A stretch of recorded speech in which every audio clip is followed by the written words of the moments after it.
Pretty much, this is the segment where you guys can talk about everything you've been watching on the streaming services like Amazon Prime, YouTube Red, Netflix, Hulu, all those streaming services. And since, just to give y'all time to think, get y'all list together, I will actually go first. And I know you guys will be happy to hear this, but me and Alan actually sat down to watch La La Land. Yep.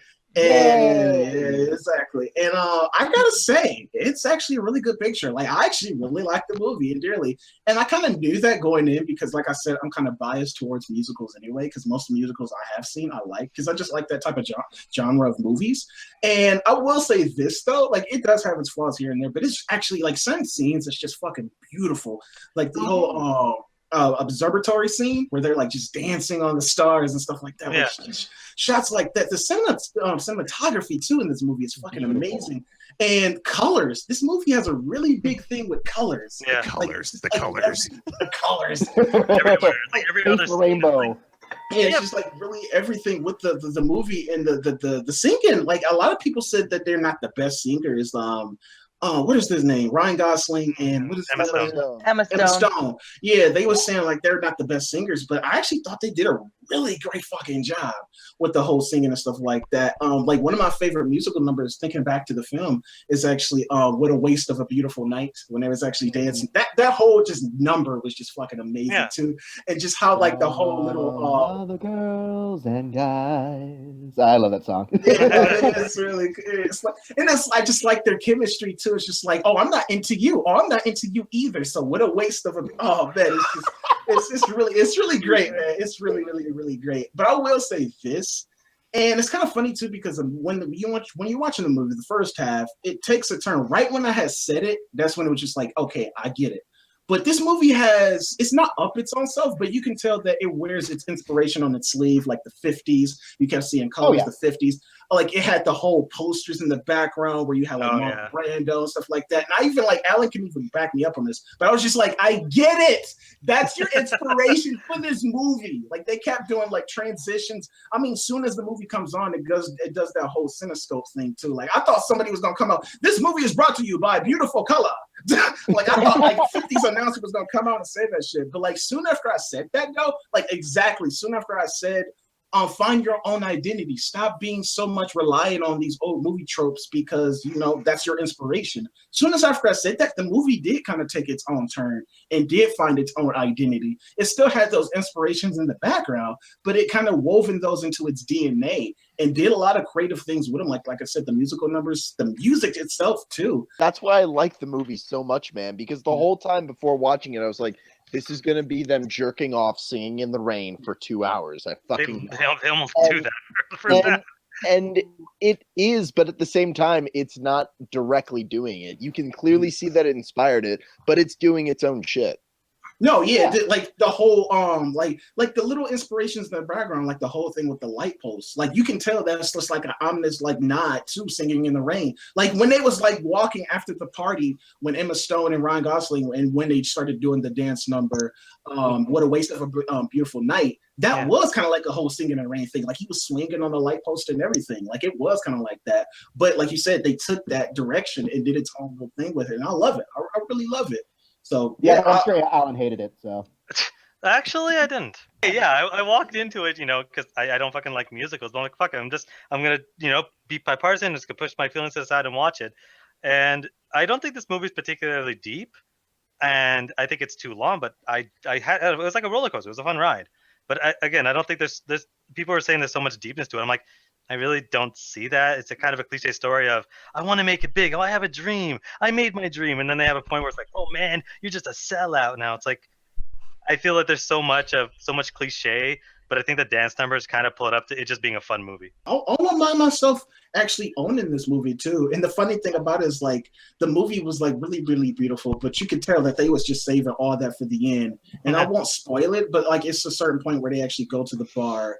You see the whole, what is it, Seb's bar. And they actually, in that scene, they give you two endings.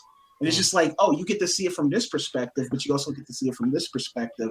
And during that whole sequence while Ryan Gosling was playing the music on the piano, the director or whoever, they just went fucking nuts with the visuals.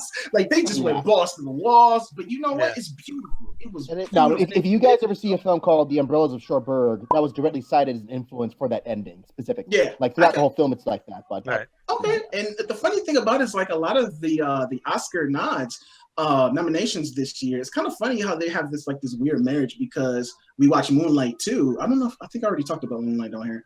But Moonlight is a movie that's a visual play. If Moonlight is a visual play, then this movie right here, La La Land, is a visual stage play. Like it really felt like a stage play at times. Like especially like I said, going back to one of my favorite dance numbers, What a Beautiful Night.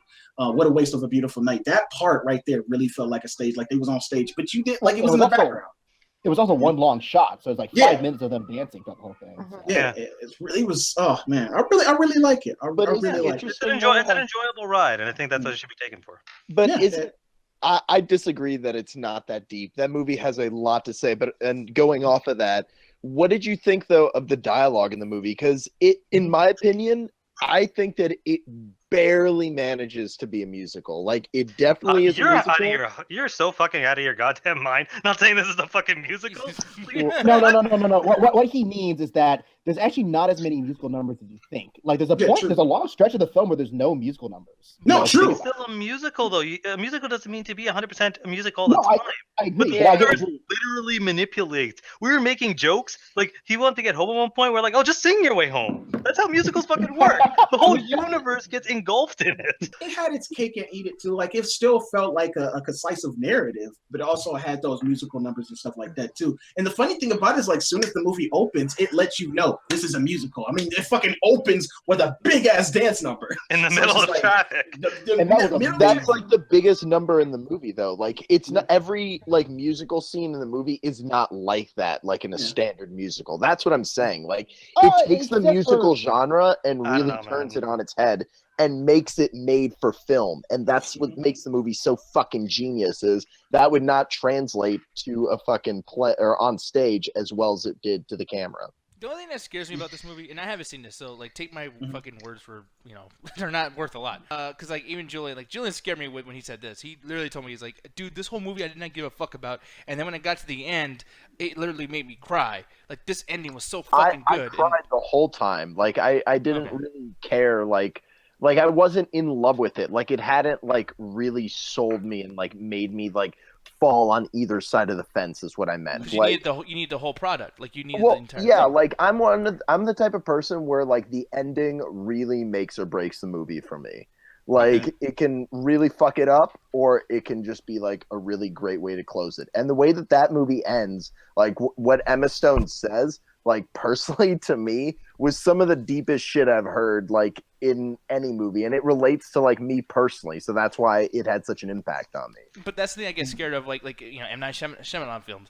Like people shit on him all the time about like the twists or whatever, but it's like all those movies are like, ooh, like it's kind of good, but I don't know yet. I mean, we'll see what happens. This is like a ride, it's a roller coaster, and then boom, and this is shitty fucking ending or a good ending. I mean, Sixth Sense, great ending. Science, shitty ending. La La Land doesn't require you to have to enjoy. I mean, to get to that ending to enjoy it, like there's still stuff to enjoy, but it pays off really well at the very end. But this is what I was going to ask you too. It's not a build up to the ending, if that's what you're wondering, Nick. It's not like, oh man, you got to watch the entire movie for this one piece.